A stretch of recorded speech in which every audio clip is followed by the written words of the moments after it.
Ikaw ba, naranasan mo ba na minsan hirap na hirap ka nang ipasok to? Kasi ang sikip-sikip. Ano yung bibig sumisikip eh, no? May moment na ganyan ako. Oo, na parang nahirapan ako ipasok. Oo. Sikip nga.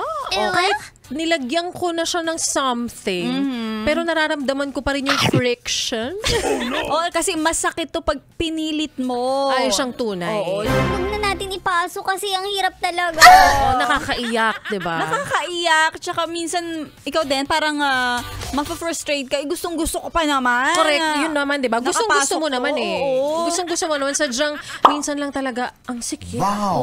Oo. Kaya Ikaw ba, pag ganyan, pag ganito, pinipilit mo pa ba? pinipilit ko talaga. O Hindi hindi pwedeng, intindi mo na lang?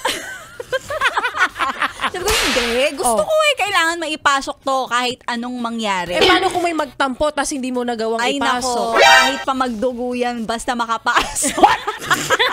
Kasi ang importante talaga sa akin, nandun yung commitment ko. Kapag sinabi ko, Oo, sige, daya yan. gusto ko Titiisin ka. talaga, oo. Dahil gusto mo rin na nakikita nga, yan, nakapasok. Kaya kung saan ka masaya, yun din ang kasiyahan ko. So, ipipilit ko talaga. Lalo na ngayon, mainit naman yung panahon. So, ngayong panahon na to, mas madali. Ay, Mas madali siya. Kasi lalo na ako, lagi akong, nababasa.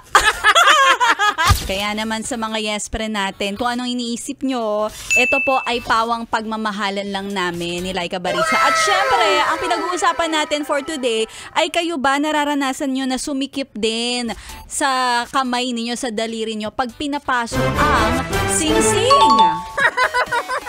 Napayes ka ba? Sa napanood mo, yes friend? Alam mo na ang gagawin mo, ha? Hit like and subscribe. And click the notification bell para ma-update ka namin. Kung gusto Gusto mo, mag-comment ka pa! hindi ka namin iisnabin.